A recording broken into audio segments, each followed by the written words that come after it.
We present Kenneth Williams, Clement Freud and Geraldine Jones in just a minute. And as the minute waltz fades away, here to tell you about it is this week's chairman, Nicholas Parsons.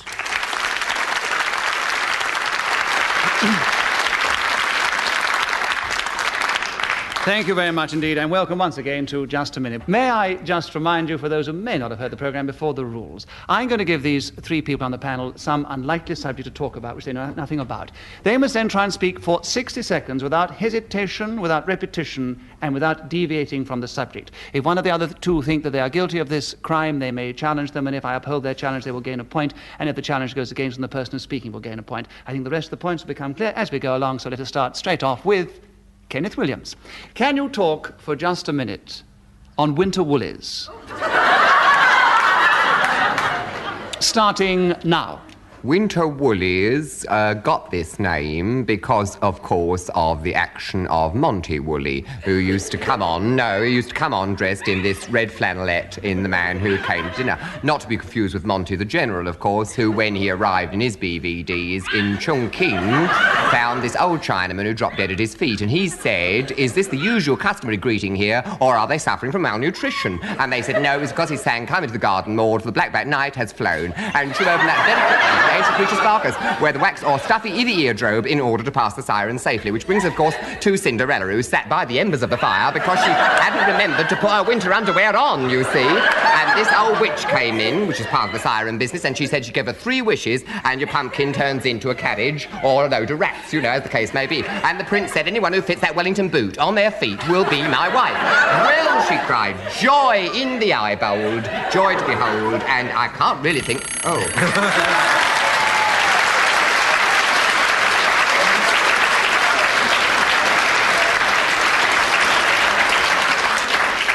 That's the first time for a very long time that anybody has actually managed to speak for just a minute without being interrupted.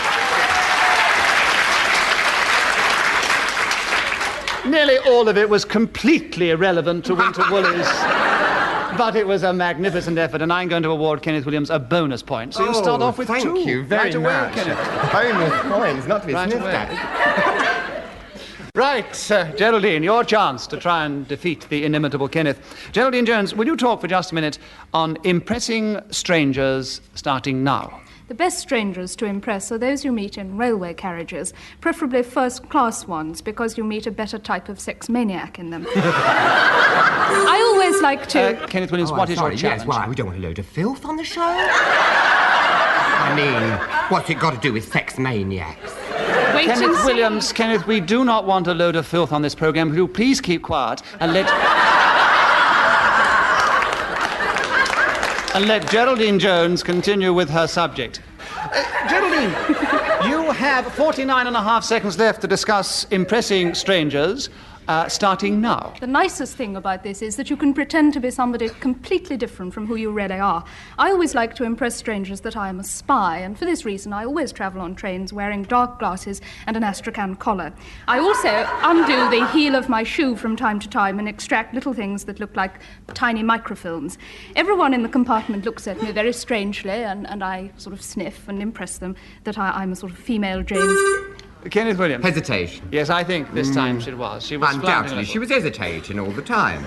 You have another point for that, and you have the subject of impressing strangers, Kenneth, starting now. Well, of course, the first thing to do is to behave with an air of confidence. The moment you walk into the room, you must appear to know exactly what you're doing. If you don't come in with that impression, they will think, oh, he don't know what he's doing. And, of course, thereafter, you don't stand a chance about impressing them. The first thing we all want to do when we come into a room is to be liked. I mean, none of us want people to give us the cold shoulder, do we? So we all become very nice, very happy, very...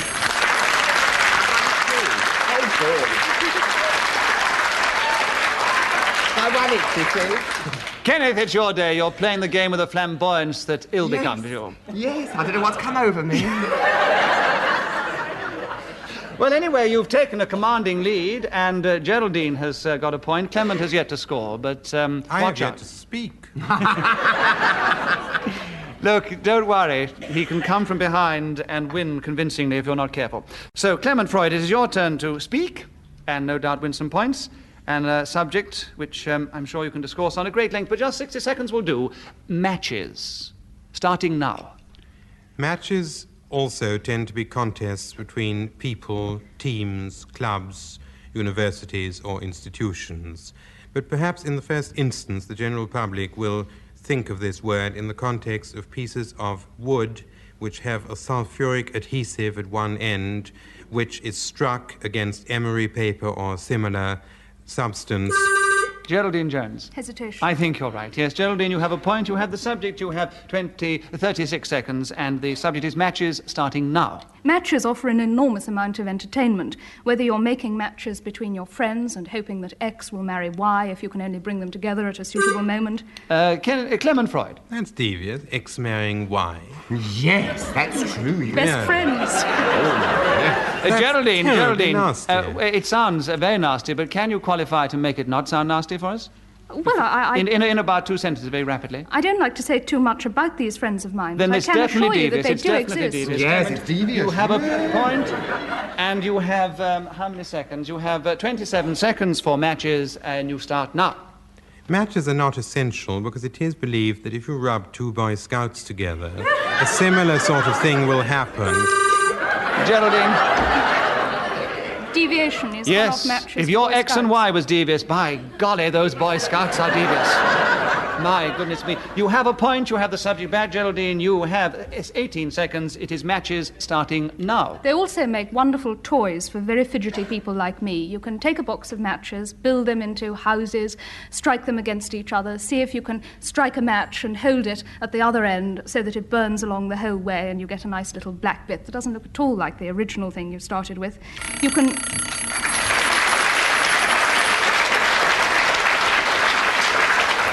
For any listeners who may not have established our scoring system from the what's been going on, when the bell goes, whoever's speaking gains another point. Geraldine was speaking then, so she is now equal in the lead with Kenneth Williams, and Clement Freud is trailing somewhat.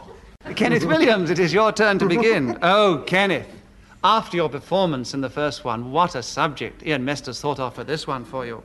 I can't even pronounce it. Grandiloquence. Oh. I'll give you a second to think about it. No, I'm all right. Are you all right, are you? Grandiloquence, starting now. Well, of course, this is taken, I think, generally to mean over-ornamentation in speech, rather like the St. Pancras station. And we're told, of course, that the architect of that cried his eyes out when it was opened and he said, "Oh, it's too lovely, it's too lovely." And indeed, crying brings us back to grandiloquence. Shakespeare himself says, "Speak the speech, I pray you, as I pronounce it to you, tripping it on the tongue, or do not mouth it," as some of your... Geraldine Jones. Deviation. Why? Well, I think that if we'd let him finish this speech, it would have been over the minute, and we would have got what is not grandiloquence rather than what is. Well, Geraldine, you're completely wrong. He hasn't even gone half a minute yet. He's no expression of grandiloquence, and I felt that Shakespeare probably was quite a good example of it. So, Kenneth, I'm still with you. You still have grandiloquence, and you have 36 seconds, and you start now. Well, another example of it would, I suppose, be summed up by Disraeli's remark about the man who was indulging in it to excess when he said, in grandiloquence, I mean, he said the gentleman is overcome by the exuberance. Repetition. He said. Well, I had to, dearie. I mean, it was to underline the point. Actually, this is one of those difficult situations. I do think that Kenneth was trying to illustrate his point, and yet he... Repetition. His point was somewhat devious, I thought.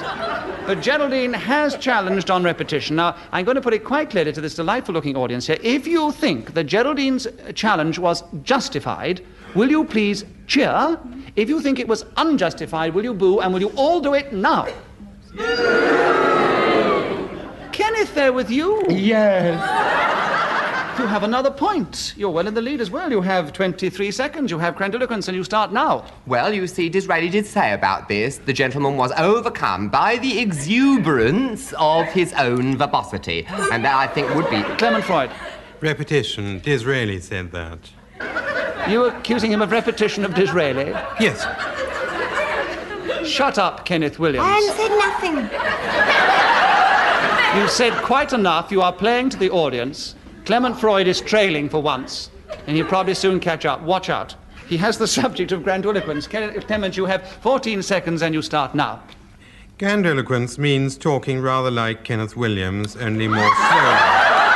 which is a fine, noble, and upstanding way of speaking and impressing people at the same time who look up to the speaker saying, Oh, he's wearing that.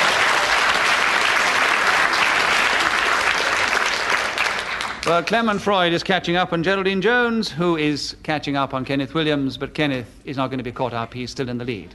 Clement Freud, it is your turn to start, and the subject is the art of letter writing, and you have 60 seconds starting now. the art of letter writing is generally attained by the use of a pen, a pencil, or some other instrument which, when pressed onto a piece of paper, leaves a mark of some kind. Many letters begin with such good phrases as "my husband and I," or just "Dear Charlie, thank you very much indeed." And these pieces of paper are then put into an envelope which is sealed by licking the adhesive substance on the envelope. Geraldine Jones. Deviation. Why? Well, these are the rather crude mechanics of putting paper in envelopes, nothing to do with the art of letter writing, composition. Quite agree, actually. Putting letters into envelopes has nothing to do with the art of letter writing. That's what you were trying to say, isn't it? That's what I thought I said.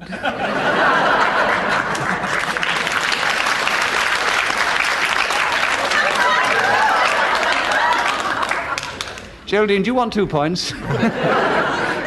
I'll give you one and the subject and 30 seconds for the art of letter writing starting now. I have developed the art of letter writing over a long and difficult period. You need to write an awful lot of letters before you feel that every piece of composition that you write has that unmistakable ring that you, the great Geraldine Jones...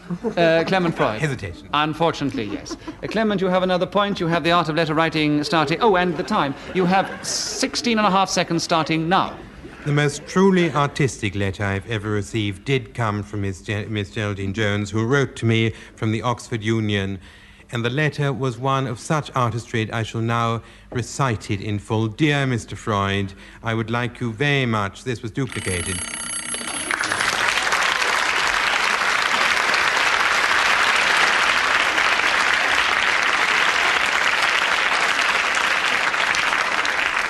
Kenneth Williams, it is your turn to begin. Oh, first of all, there's a penalty they're going to inflict on you this time. Oh, I hate them. I know. It's quite a simple one. It's a collective one. They, the word they. You mustn't say the word they. The subject is bird watching.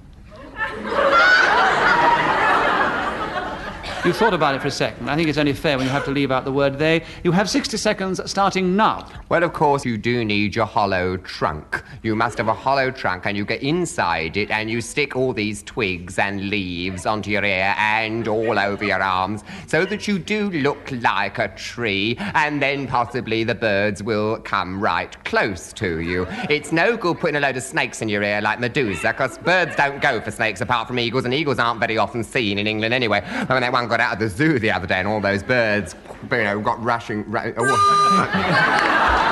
Geraldine Jones. I was just getting Hesitation. Geraldine, you have a point. You have 29 seconds for bird watching. No, they, starting now. I have no interest in looking at the feathered birds that Kenneth Williams has been talking about. Equally, I think I would be accused of deviation if I claimed to do any of the bird watching that is vulgarly known in Cockney language as looking at women.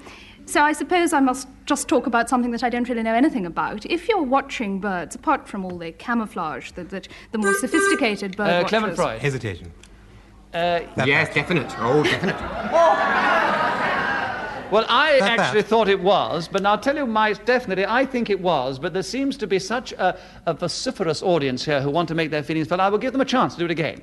If you think that she was hesitating, will you please cheer? If you think she wasn't hesitating, boo. And will you all do it now?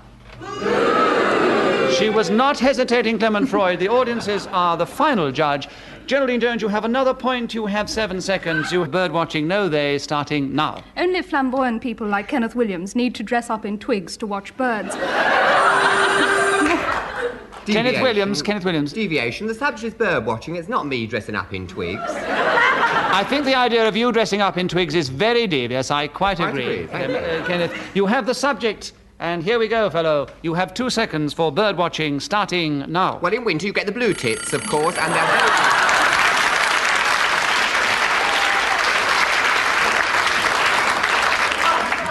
Kenneth Williams, with that last remark of his, believe it or not, not only gained an extra point, he crept into second place alongside Geraldine Jones, who are both just about 1 point behind Clement Freud.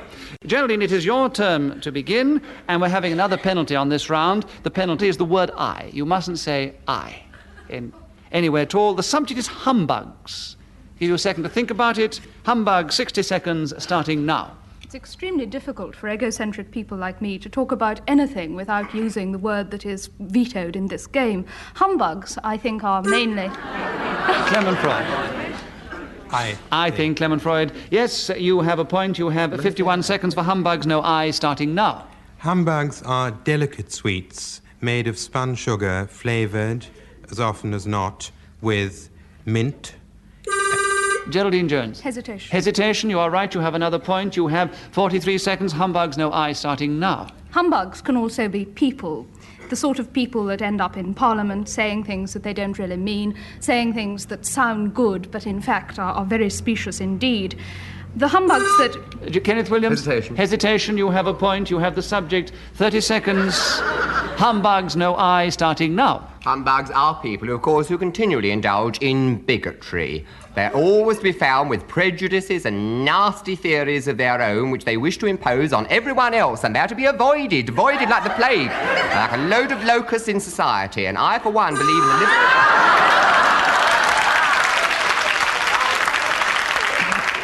Clement Freud, you have another point. I don't need to ask you what it was for. You have 14 seconds, starting now. Kenneth Williams, as he has so rightly said, is not a humbug, because this sort of person is a phony, a difficult and complicated politician who speaks words that he doesn't mean. Geraldine Jones. Repetition. We've had this idea 3 times. I don't think within the rules of the game he really was. He has another point with 2 seconds to go for humbugs with no I, starting now. Most good sweet shops sell these.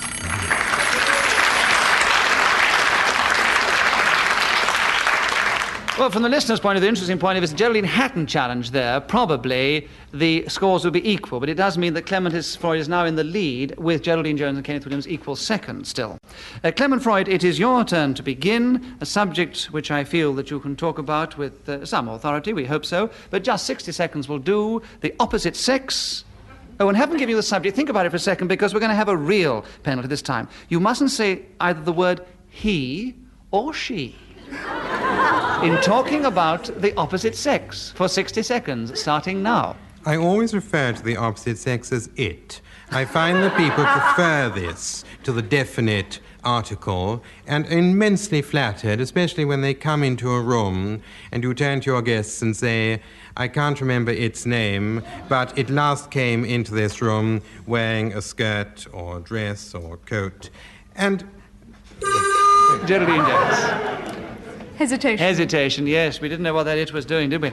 Right, Geraldine, there are 37 seconds left for the opposite sex without mentioning he or she, starting now. It is, of course, perfectly logical for the opposite sex to all us human beings to be called it, but it makes it much...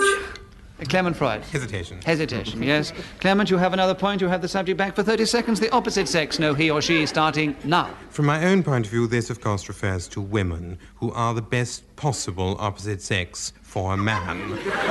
Women are lovely, fat, blousy, bumptious creatures who creep into one's life full of little sayings that are endearing and homely and kindly and make one feel warm and comfortable and wanted. Women are easily distinguishable... Geraldine Jones. A plethora of women. Oh, what a clever challenge, yes. Yes, I think it was a very clever challenge because there were a lot of women going around here. You're quite right. And so we have a repetition of women, if not spoken, certainly by implication. And so, Geraldine, you have a point, you have the subject, and if I favoured you, probably it's fair because Clement's in a commanding lead. You have 6 seconds left for the opposite sex, no he's or she's, starting now. I dislike the phrase opposite sex because it has a sort of circumlocution about it. You'd feel that when people talk... Clement Freud, Clement, you clouded just before it. Hesitation. No, I'm sorry, there was no hesitation. Geraldine has another point. She has 1 second left for the subject of the opposite sex, no he or she, starting now. People who talk about... So she has another point.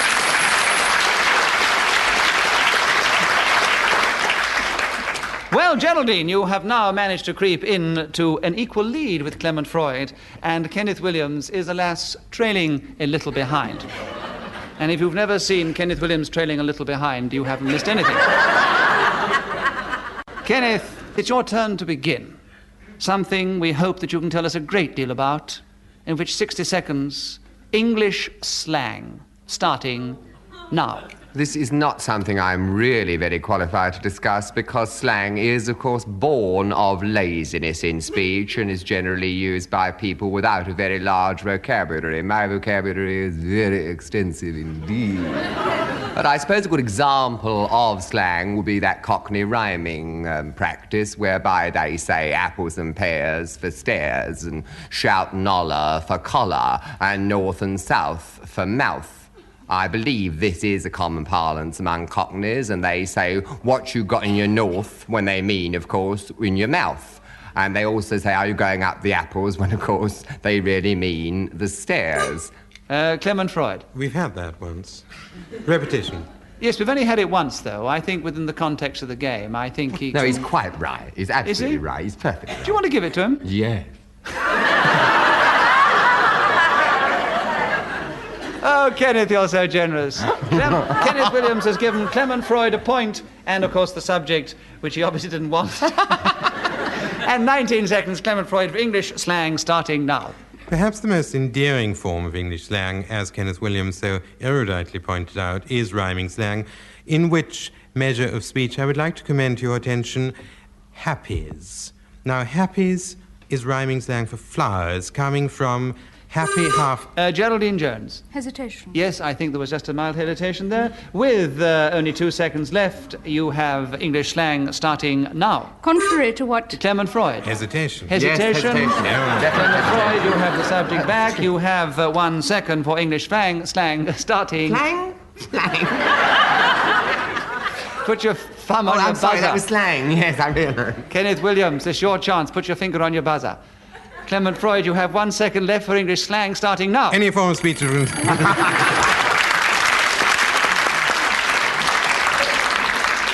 Well, Clement Freud has taken a minute lead from Geraldine Jones, and Kenneth Williams is still, alas, trailing a little, but only a little. Geraldine, it's your turn to begin. Geraldine Jones, the subject is brewing.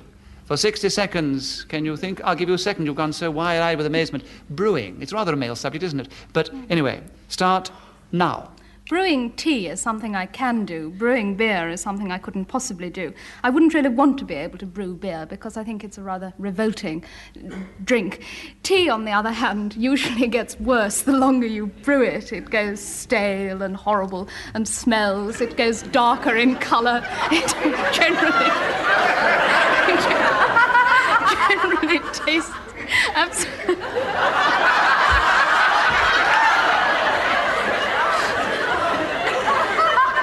This is a form of sadism on the part of the other 2 players of this game. Clement Freud. Deviation. She was not deviating. Sadism has nothing to do with brewing. I think Geraldine Jones was not committing any crime. She was being intimidated. Geraldine, the subject is still yours. And you have 24 seconds left for brewing. And another point start. It's extremely difficult to talk about brewing when you're rendered unable to speak by giggles which are produced by the sadistic onslaught of the 2 men on either side who want to hear you make a fool of yourself talking about your ignorance on a subject like brewing. Brewing is extremely complicated. Clement Freud. Repetition. Brewing, yes. She has brewed up quite a few times. So, Clement Freud, you have another point. You have the subject of brewing, and you have 8 seconds left, starting now. Brewing is something that takes time. In the case of beer, it means the betterment of the product by letting it rest.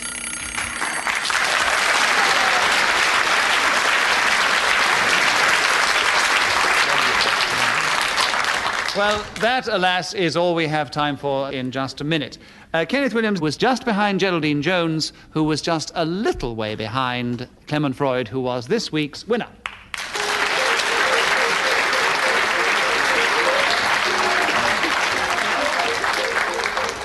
The chairman of Just a Minute this week was Nicholas Parsons. The programme was devised by Ian Messister and produced by David Hatch.